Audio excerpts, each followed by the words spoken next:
Good afternoon, and thank you for joining us today to discuss how ESDC can integrate equitable processes into return to office implementation. My name is Morgan Parr, and I'm speaking to you on behalf of the RTO Implementation Committee. I'm joined by my colleagues Tefa Borja, Sophia Seaman, Cody Sider, and Husna Tembo. Next slide, please. In this presentation, we'll take you through an overview of the issue, analyze policy options, and conclude with an implementation strategy. Next slide, please. Since RTO was mandated in September 2024, we have seen strong opposition in various forms. First, ESDC compliance to the directive has been critically low, raising concerns about enforcement feasibility. Second, employees are using social media to voice concerns about RTO. This is contributing to ethical concerns as the Treasury Board looks to control social media use. Finally, employee and union pushback has led to workplace disruptions. The Treasury Board plans to respond to RTO opposition by increasing the mandated number of on-site workdays and imposing restrictions and disciplinary measures on employees who use government-owned devices to protest directives on social media. These indicators and the Treasury Board's approach to addressing them highlight the growing tensions surrounding RTO and underscore the need for more equitable and flexible implementation. Without addressing the roots of this structural issue, employee opposition will only continue to grow. The following 3 slides will provide further detail on these key indicators. Next slide, please. This graph shows how ESDC's hybrid compliance has decreased over time. Note that during the week before the mandate, compliance was higher, with an immediate drop by 1% upon its coming into effect. This downward trend has continued into the present, where ESDC has remained well below its 85% target. Next slide, please. Across the federal public service, social media has become a primary outlet for employees to share opinions on the RTO policy, with some making inappropriate remarks about executives and ministerial staff. While these public complaints highlight real frustrations, they also risk damaging ESDC's credibility and integrity. In response, the Treasury Board has proposed a directive restricting social media use, which raises ethical concerns. There's a delicate balance to maintain, with employees having a constitutional right to freedom of expression, but on the other hand, the ESDC Code of Conduct prohibits them from criticizing government policy online. Overall, there's a lack of clarity in how ethics are being applied when dealing with the RTO issue. This graph shows the various themes that are consistent across over 28,000 RTO-related social media posts.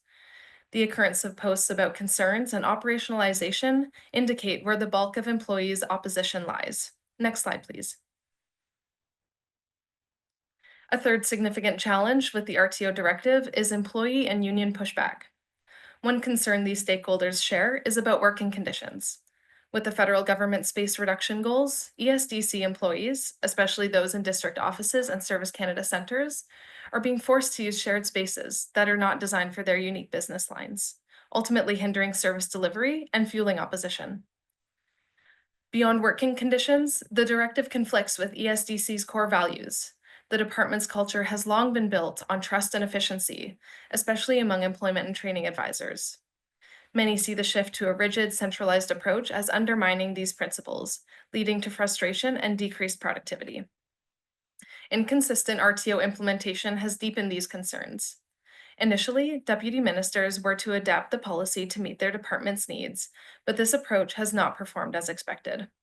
At the same time, top-down directives are perceived as unfair and lacking transparency, with employment and training advisors feeling particularly impacted. Next slide, please, and I'll pass it to my colleague, Tefa. Thanks, Morgan, and good afternoon, everyone. About the stakeholders. As we navigate return to office policies, it is important to recognize the different perspectives among the stakeholders. Understanding these perspectives help us address challenges and find a balanced approach. Starting with the Treasury Board, who prioritize work culture and public perception, viewing the office as key collaboration, professional growth, and organizational identity. They are also mindful of media narratives that portray telework as a privilege rather than a necessity. However, criticisms have emerged due to the lack of internal studies on remote work productivity, raising concerns about the evidence behind RTO decisions. Next, federal employee unions who prioritize the centralized telework agreements and employee well-being. They argue that the RTO directive contradicts prior agreements requiring individual telework assessments. In response, unions have filed grievances and mobilized employees through petitions and consultation, advocating for departmental level flexibility rather than a blanket mandate, as this would support members' well-being. As per public servants, they seek increased consultation and flexibility, feeling excluded from RTO decision-making. Productivity data from 2019 to 2023 shows increase from 79.2 to 81.3%, challenging the assumption that in-office mandate improves efficiency. Employees emphasize that flexible work arrangements support focus, work-life balance, and job satisfaction. And finally, employees with disabilities. In 2024, ESDC surpassed its disability representation target by 16%, reflecting a commitment to inclusion. However, employees with disabilities report that the rigid RTO policies have reintroduced barriers affecting accessibility and accommodation. Without a clear exemption process, the rights could be overlooked, raising equity concerns. Next slide, please. Considering these diverse perspectives and the challenge they present, it's clear that a one-size-fits-all approach to RTO may not effectively address the needs of all. To strike a balance between operational priorities and workplace equity, the ESDC RTO Implementation Committee has carefully evaluated possible solutions, recommending option A, which is establishing a regional committee with equitable representation to process exemptions requests. These requests could be accessible to employees facing circumstances that make in-office work challenging, such as employees with disabilities, caregiver balance independent care responsibilities, or individuals with unique circumstances that significantly impact their ability to work on site. This approach ensures fairness, transparency, and efficiency, impacting their ability, their balancing. This approach ensures fairness, transparency, and efficiency while balancing operational needs and employee well-being. Additionally, the ESDC RTO Implementation Committee does not support requesting an exemption to the social media restriction, as compliance ensures consistency across departments. Monitoring would be costly, set an uneven precedent, and fail to align with broader organizations' policies on digital security and workplace productivity. Next slide, please. With option A outlined, I will proceed to explain the criteria that position option A as the best recommendation. Starting with effectiveness, that scored 3 out of 3, as it provides clear and consistent processes, it reduces employees' frustration and ensuring timeline decision-making. Next, cost scored 2 out of 3, as it requires administrative resources, including staffing, training, and committee maintenance. However, these investments enhance fairness and efficiency. Followed by stakeholder acceptance, scored 2 out of 3, as employees and unions appreciate the transparency and inclusivity, though senior management may concern about the increased administrative burden. Next, implementation feasibility scored 2 out of 3. While it can be implemented within existing administrative structures, once projects rolls out, it will require coordination among regional offices. Equity is a strong point, 3 out of 3, for these options, as diverse perspectives in decision-making ensures that the process accommodates equity-seeking groups. And finally, ethics scores 6 out of 6, as this policy promotes transparency, fairness, and inclusivity, and in accordance with the TBS and ESDC ethical codes. Overall, option A is a highly ethical and efficient solution that balances fairness, transparency, feasibility, making it a strong recommendation. Next is Cody. Thank you so much.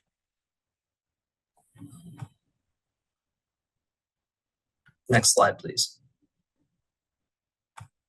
Good afternoon. I will go over the risk analysis. Now, for our recommended action, we identified 5 key risk factors. It is possible for the Treasury Board to reject or want to modify our recommendations. This would be the largest issue that could be faced with implementation. It could be mitigated by aligning with TBS priorities and using evidence-based information to demonstrate this. Public opinion could also get worse. If this happens, it could have significant effects on the decision-making process, leading to further issues with the department. Having an effective communication strategy can help manage this fallout. With the directive start date so close, There's also a strong likelihood there will be a backlog of exemption requests. Prioritizing requests based on need can help mitigate this impact that it may have on the department. Discontent from denied exemptions is unlikely to occur due to the more fair nature of the process. However, those who feel unjustifiably rejected may react badly to this process, and this can be helped with the making of an appeals process. Now, biased decisions could also be a risk factor. This can be countered, however, with proper ethics and selection training when forming the committees. Although there are still risks to enactment of our recommended action, overall, they are less severe and less damaging to the department and to the staff that serve it. Next slide, please. So for taking no additional action, there are 5 key risks to consider. First, continued complaints on social media could further damage the ESDC's reputation. These complaints are likely to continue under anonymous accounts and will be very difficult to track. Reduced productivity is also a major risk. If performance declines, it could significantly impact the overall efficiency of the department. Given what has been discussed earlier, the likelihood of this is high and could have sizable effects within the ESDC. Disability and accommodation issues will also have to be addressed. Failing to act could lead to legal and ethical challenges. Now, union pushback presents another challenge. Resistance from unions could escalate due to the continued lack of consultation.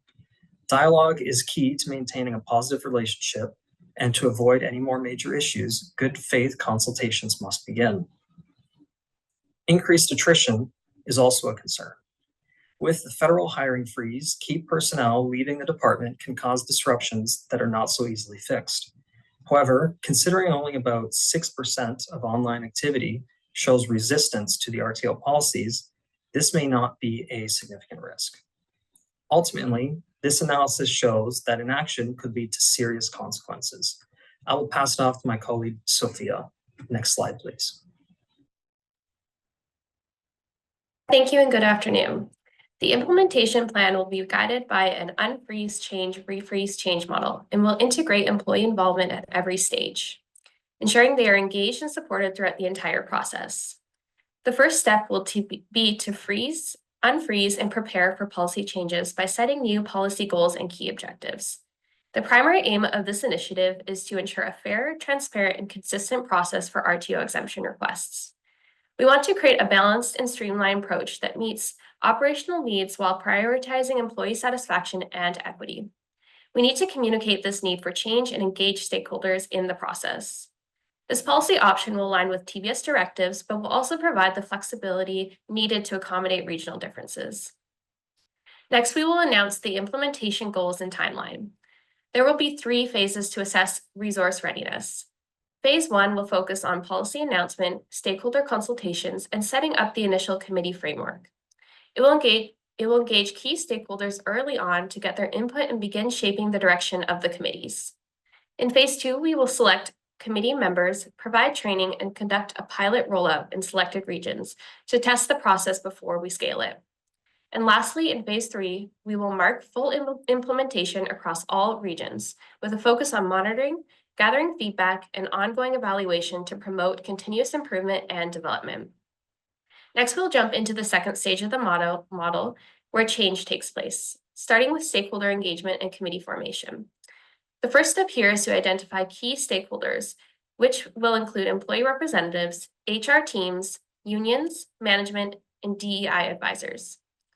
Each of these groups will play a critical role in ensuring the process is equitable and effective. We will also develop the structure of the committee itself, ensuring equitable representation from all employee groups, locations, and roles. The selection must be unbiased at the core, serving as a representative sample of the workforce at ESDC. Next, we'll move into effective communication and training for the pilot rollout. This stage is critical to the success of this policy. Here's how we'll approach it. We will use a combination of email announcements, town halls, and an FAQ document to keep employees informed. Leadership briefings will also be conducted to ensure alignment and support for the policy at all levels of the organization. We'll also provide training for committee members that covers standardized guidelines for reviewing exemption requests. Alongside this, equity and bias awareness training will ensure decisions are fair and unbiased. Additionally, case study reviews and scenario-based discussions will help the committee members make sound and consistent decisions throughout the process. Next, we will solidify the change and refreeze the policy by obtaining key performance indicators and survey metrics. To track the success of this policy, we will measure it by using KPIs and employee feedback pertaining to 3 important areas. First, we want to measure the committee's effectiveness by monitoring how quickly exemption requests are processed, track the rate of exemption requests that are approved and denied, and compile all the data on the reasons for those decisions. We'll also measure employee satisfaction. A survey will be conducted to assess perceptions of fairness and transparency in the RTO exemption process, as well as to elicit feedback on accessibility of the request submission process. This will be key in promoting open communication early on to avoid any challenges experienced in the process surfacing on social media. As a final performance indicator, we will also measure operational impact by assessing RTO compliance rates before and after implementation, as well as analyzing productivity and engagement levels between exempt employees and those who are on site. The last step of this stage will be to refreeze and adjust and make continuous improvements. Every quarter, we will review community decisions and employee feedback and operational outcomes to identify areas for improvement and continued development. And we will refine this policy based on the data to keep it relevant and effective. Finally, annual reports will summarize trends, recommendations, and any policy modifications needed, ensuring it continues to align with ESDC's goals and employee needs. Next slide, please. When planning for implementation, it's crucial to consider resource availability and capacity. Using a resource-based view, we'll focus on efficiently allocating internal resources to maximize effectiveness. Some of the key factors include serving a large workforce. Over 43,000 public servants are impacted at ESDC, with 71% located out of the National Capital Region. This requires careful attention to ensure these individuals are properly supported. We also need to consider office space reduction. The PSPC plans a 50% reduction in office space over the next 10 years, adding pressure on how public servants are managed and supported. There are also 3 key resource bottlenecks to consider for implementation. The first is operational strain and budget allocation. Piloting and scaling the initiative may strain existing HR or management teams, especially in departments already facing heavy workloads. It's essential to avoid overwhelming existing structures, particularly given the size of the ESDC's workforce. To ensure the success of this initiative, a significant budget must be allocated for communication efforts and training programs, system development, and ongoing support. Next, an investment in technology and tools may be required. To process exemption requests and communicate efficiently, an online platform or system will be needed. This system must be scalable, user-friendly, and secure for privacy considerations. The third and final bottleneck we've identified is committee member selection and training. Selecting and training committee members from diverse regions will be resource intensive. It's important to identify qualified individuals, ensure they attend training sessions, and keep them engaged across various time zones and workloads. This may be especially challenging given that most ESDC staff are located outside the National Capital Region. Addressing these feasibility considerations early on will help avoid those bottlenecks or resource shortages, setting the initiative up for successful implementation. Next slide, please. With a thoughtful implementation of TBS directives, ESDC can address employee concerns regarding RTO. Establishing regional committees with equitable representation for exemption requests will create a fair and transparent process that balances operational needs with employee involvement and satisfaction. This approach fosters a sustainable and inclusive RTO policy that aligns operational requirements with employee well-being. Thank you very much for listening for our presentation. We now invite you to ask any questions you may have. So thankful you're a second team from out west. I had the pleasure of being at SFU literally 3 days ago. So you have a wonderful campus. It was obvious you had a week to prepare, and it was, you know, I can't imagine the amount of work and effort, and I salute you on all you putting this together in that period of time. So really wonderful work you've done. I am going to ask my colleague Suzanne to start questions. Thank you, Noah. Thank you very much for your presentation. The slide deck was very comprehensive. I thank you for the work that you put into this. I'm going to concentrate a little bit on your analysis of policy options on slide 9. You were talking about how your recommendations align with the TBS and ESDC Code of Ethics.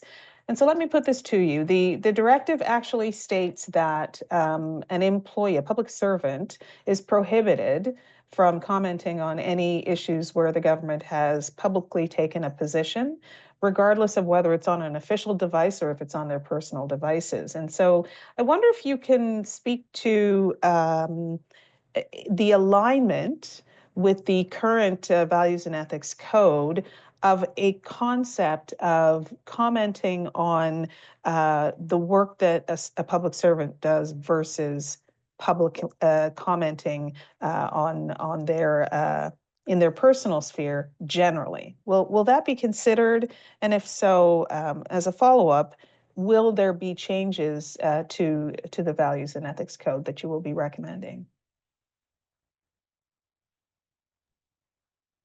Suzanne, thank you so much for your question.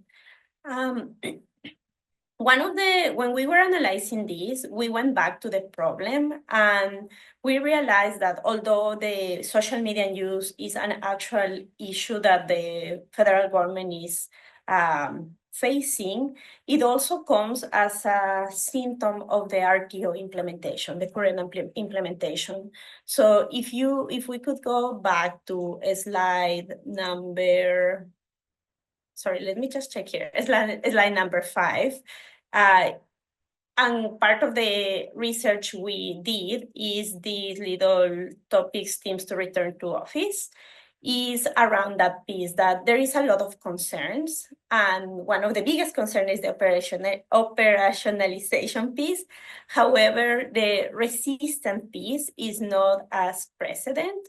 So a way to monitor, a way to support employees and balancing their personal and professional workplace would really be supporting them and hearing what they are saying and how they are managing these platforms. Another thing that really popped up in this study is the fact that employees are not against going back to work and they are not wanting to resist a directive. What they are engaging in is the lack of consultation. That's one of the biggest things that they are very bothered about. To respond the second part of your question, we actually, as another policy option we were thinking about would be the implementation of a committee to review the codes of ethics, because it would be important to update it, mainly with the nature of ongoing social media changes, right? So one of the things we were looking into is doing a 5-year committee. However, the impact of that would be medium to long term, and we are facing a very pressing problem right now. Thank you very much. Thanks, Noel. That's good for me. Sorry, I see that Nancy, you have your hand up. Over to you. Thank you so much, and thank you to all of you for the work. I very interested in your proposed approach and wanting to just spend a little bit more time to get your thoughts on the nexus or potentially the interaction of these two directives from Treasury Board Secretariat and moving forward with them at the same time, and any perceptions from employees around that. So just interested to know if there were some additional risks that you discussed or reviewed in that space. Yeah, thank you for your question. There are potential, if we can actually move to slide 10. There are potential risks with negative public opinion, which could include negative employee opinions as well. We found that, again, the social media aspects of everything is a symptom of the RTO policies themselves. Before the RTO policies were implemented, there wasn't really a strong need for a new ethics approach. And so directive in recommendation 1 of the directive, the one that talks about social media, to fix that problem, we wanted to focus on the RTO problems itself, like what we saw as the root issue, and any other issues with recommendation 1 and the social media aspect of the directive, we think could be solved with more better communication strategies and talking with our employees. I hope that's answered your question. Yes, I appreciate that very much. Thank you. Thanks so much. Stefania, what are your, do you have my colleague Stefania has a question. Yeah, thank you, Noah, and thanks everyone for the presentation. So my question is around measuring success of how would you measure success of the recommended approach? If you could speak a little bit more to that, and would something like public expectations or public opinion of public servant R2O play into your measurement?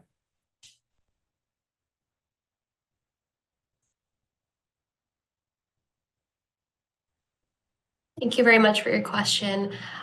So we would measure the success of our recommended policy through the rollout of our pilot program. So to see whether employees are getting a fair representation and their RTO requests, exemption requests are being processed in a way that is opening up a more fair and unbiased communication channel for each case. So if the pilot program rollout is successful and we are receiving positive feedback through the surveys that we are sending out and through consultations and involving our stakeholders in the process, we believe that the recommended policy would be meeting those success measures. Thank you. Stephanie, if I could add to that, just to answer the second part of the question about public opinion, that's something actually we did consider. And one of the biggest things we've seen that the data trends show that public opinion is that public servants should be going back to work, return to office. They should be, because they are serving the population. So one of the biggest implementation we're thinking on within the pilot project when we're doing communications is not only communicate about the the process for a return to office exemptions, but also sharing the findings of public opinion amongst public servants, because at the end of the day, that is the role we have as public servants. We're here to serve the population, and that is key when considering all our options. Thanks. Thank you. Guy, you've a follow-up question? Really quick, a follow-up on Stefania's question. On slide 12, you mentioned key performance indicators. Did you give any thought as to what those key performance indicators might be?